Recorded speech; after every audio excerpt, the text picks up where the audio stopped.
Bonjour à toutes et à tous et bienvenue pour une nouvelle vidéo. Aujourd'hui on va parler de l'attaque de panique, ou plus connue sous le nom de la crise d'angoisse. Donc vous saurez tout sur ce trouble de manière simple et rapide. Et petit truc qui change et qui est sympa, c'est pour rendre encore plus amusant et ludique cette vidéo, je parlerai de ce cours à travers différents extraits de vidéos d'un dessin animé qui est Monstres et compagnie de Pixar.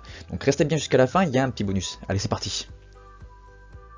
En ma qualité de professionnel, je dirais que la seule attitude raisonnable est la panique.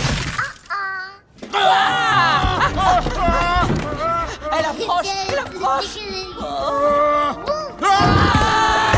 L'attaque de panique, c'est quoi? Eh bien, c'est une crise d'angoisse aiguë, c'est-à-dire un épisode aigu d'anxiété bien limité dans le temps, de crainte ou de malaise intense. Donc c'est une situation très fréquente qui peut survenir chez un sujet en dehors de toute pathologie psychiatrique et rester tout simplement unique, ou elle peut être secondaire à un trouble psychiatrique qu'on appelle notamment le trouble panique. Voyons juste un peu d'épidémiologie concernant l'attaque de panique. Alors, au niveau de la prévalence, il y a environ 3 à 5% de la population générale qui peut être touchée. Il y a plutôt une prédominance féminine qui se dessine, environ 2 femmes pour un homme. Et bien sûr, c'est plus fréquent chez l'adulte jeune. Alors au niveau des causes, il existe différents facteurs, notamment biologiques. Il pourrait y avoir un dysfonctionnement de régulation au niveau de certains neurotransmetteurs et du coup la communication se ferait pas bien et cela engendrerait un trouble de panique. Il peut y avoir également des facteurs dits psychologiques où bien les pensées ou les ruminations vont en gros renforcer, s'auto-renforcer les sentiments de catastrophe. Et puis il peut y avoir également des facteurs dits environnementaux où l'inquiétude de l'entourage ou les situations de stress vont renforcer justement ces pensées, ces ruminations catastrophiques. La crise d'angoisse ou l'attaque de panique est très bien décrite sémiologiquement au niveau de la psychiatrie, notamment au niveau de la chronologie, au niveau du temps. En effet, l'attaque de panique a un début très brutal, avec une intensité maximale qui est atteinte très rapidement, généralement en quelques minutes, quelques secondes, mais en tout cas en moins de 10 minutes. C'est très limité dans le temps, environ de quelques minutes à 1 heure, et la durée moyenne environ est de 20 à 30 minutes. Puis ça va se décroître progressivement avec un soulagement et parfois une fatigue après la crise. Alors justement, voyons ensemble les symptômes, les signes de l'attaque de panique.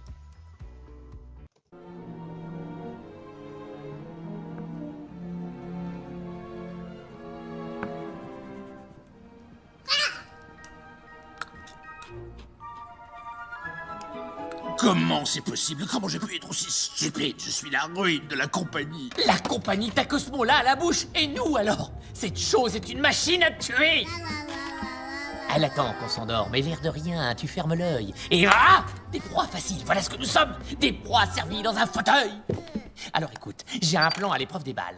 On s'équipe de cuillères à potage, on creuse un labyrinthe sous la ville dont jamais elle ne ressortira. Potage. D'accord, je suis dans le potage. Je démissionne. Tout d'abord, au niveau des symptômes physiques, eh bien, ces symptômes physiques sont très variables selon les patients. Alors les symptômes physiques sont très variables et peuvent toucher n'importe quelle partie du corps, notamment respiratoire, avec des sensations d'étouffement, de blocage respiratoire, de polypnée. Ça peut toucher également toute la partie cardiovasculaire avec une tachycardie, des palpitations, des sensations d'oppression thoracique ou de douleur thoracique. Ça peut également toucher la partie neurovégétative avec des sueurs, des tremblements, de la pâleur, de l'étourdissement, des vertiges. Ça peut également toucher la partie digestive avec des douleurs abdominales, des nausées, des vomissements, des diarrhées. Autres, ça peut être gynécologique également. Voilà, ça peut toucher n'importe quelle partie du corps. Alors, il y a des symptômes physiques, mais aussi des symptômes psychiques, c'est-à-dire que les cognitions, les ruminations, les pensées vont être orientées de manière catastrophique, négative, avec des peurs intenses, sans objet, avec une sensation de catastrophe imminente et avec une sensation de perte de contrôle.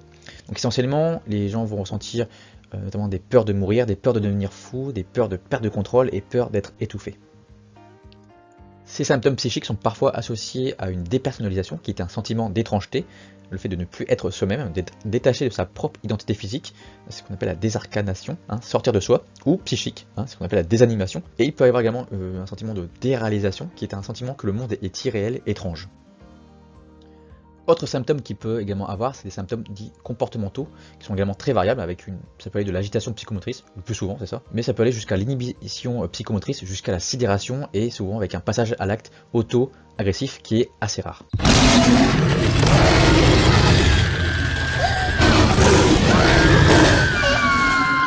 Très bien, maintenant faisons ensemble le diagnostic de l'attaque de panique ou de la crise d'angoisse. Un enfant! Alors voici ici quelques critères diagnostiques qui sont issus du DSM-5, qui est la bible des définitions des pathologies psychiatriques.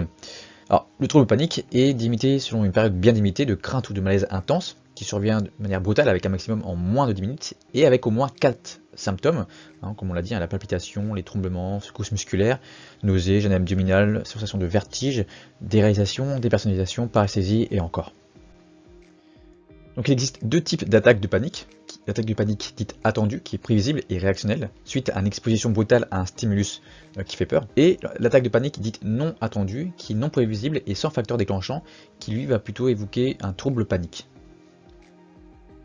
Alors, l'attaque de panique peut être liée à une cause non psychiatrique, donc c'est pour ça qu'il faut rechercher d'autres causes de pathologie, notamment cardiovasculaire, ça peut être un infarctus du myocarde, une poussée d'insuffisance cardiaque, une hypertension. Au niveau respiratoire, ça peut être de l'asthme, une embolie pulmonaire, etc. Au niveau neurologique, ça peut être lié à une épilepsie ou à une crise migraineuse. Au niveau endocrinien, ça peut être lié à une hypoglycémie, à une hyperthyroïdie. Donc c'est pour ça qu'il faut faire un examen clinique complet avec des examens paracliniques orientés par la clinique, mais sans forcément renforcer le patient dans sa conviction d'avoir une pathologie médicale. Donc voilà, il faut essayer de jouer et de faire la part des choses. L'attaque de panique peut être également liée à des causes dites toxiques, avec une prise de toxiques, qui peut être l'élément déclencheur, l'alcool, cannabis, cocaïne, ecstasy. Ça peut être également dit iatrogène, avec l'utilisation de médicaments, notamment des corticoïdes, des hormones thyroïdiennes et des révénitrés. Et ça peut être aussi dans un contexte de sevrage, d'alcool ou de benzodiazépine. Donc là maintenant, faisons un peu la description ensemble de l'attaque de panique dite isolée, qui peut demeurer unique et souvent réactionnelle à une situation dite de stress. Si elle n'est pas isolée, elle peut également entrer dans un cadre d'un trouble psychiatrique, ce qu'on appelle le trouble panique, qui est en fait la répétition d'attaques de panique imprévisibles et sans facteur déclenchant, avec un développement d'une anxiété anticipatoire. Donc souvent c'est quand on est confronté à plusieurs situations dites phobogènes, qui font peur en fait, phobie sociale, phobie simple, ou confronté à une situation évocatrice d'un événement traumatisant, souvent c'est le cas avec le syndrome post-traumatique. Et en fait dans ce trouble, il va y avoir une augmentation de rumination anxieuse ou dépressive, qui vont du coup faire émerger d'autres troubles qu'on appelle le trouble anxieux généralisé ou encore l'épisode dépressif. Au niveau des traitements, comment on va traiter ce trouble ? Tout d'abord, en urgence, on va éliminer une urgence médicale, infarctus du myocarde, hypertension, épilepsie, et on va également éliminer une prise de toxique. Une fois qu'on a éliminé l'urgence, on va ensuite calmer le patient ou la personne en calmant les choses, en adoptant une attitude dite rassurante pour apaiser la personne. Et on fait ça en mettant en place des mesures non pharmacologiques et de la psychothérapie, en mettant en condition, en installant la patiente ou le patient dans un endroit calme avec une attitude empathique. On va également réassurer le patient ou la personne, puis on va l'inciter à prendre des mesures de contrôle respiratoire en limitant le plus possible l'hyperventilation, qui peut être à l'origine d'une hypocapnie et qui peut entraîner lui à son tour des symptômes physiques. Donc voilà, on va essayer de calmer le patient et puis de calmer sa respiration. Puis si cela ne soulage pas, si la crise est prolongée ou que les symptômes sont intenses, on peut mettre en place des anxiolytiques comme des benzodiazépines, notamment orales si nécessaire, comme l'alprazolam, lorazépam ou diazépam. Chez l'enfant, on va plutôt utiliser un anxiolytique dit antihistaminique, du type hydrozine ou l'atarax. Un truc à retenir, c'est que l'hospitalisation ne se fera que si seulement il y a une comorbidité psychiatrique qui est lourde ou s'il y a un grand risque suicidaire. Bien, une fois que l'on vient de traiter à court terme l'attaque de panique, qu'est-ce qu'on va faire en fait à long terme à distance de l'attaque de panique ?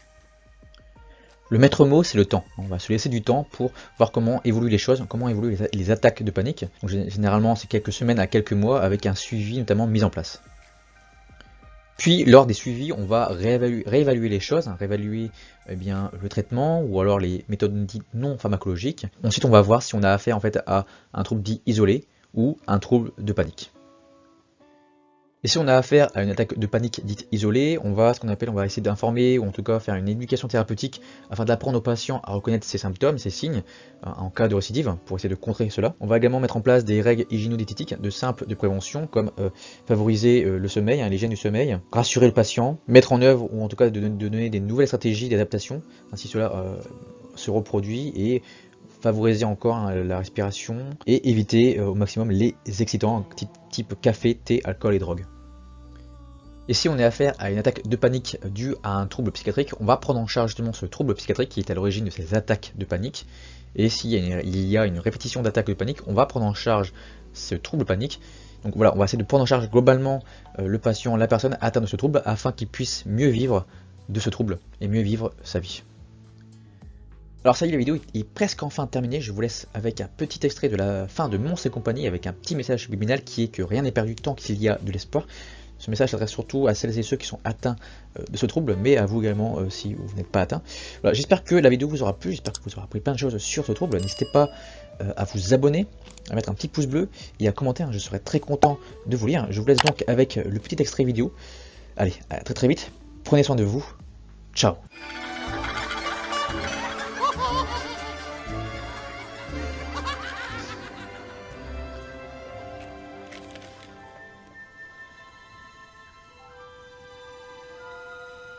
Eh, dis donc, Sully, Bob, j'étais... t'aurais pas 2 secondes à m'accorder? Je voudrais te montrer quelque chose. mais- Tu fermes les yeux et tu me suis.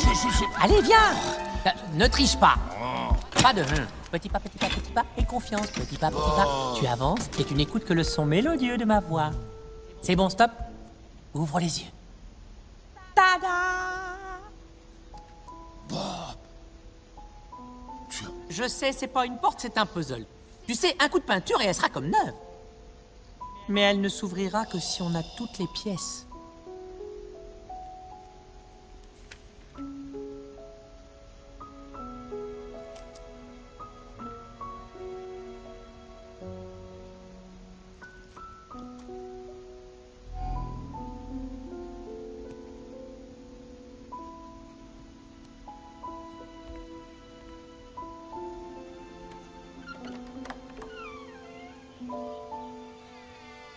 Bouh.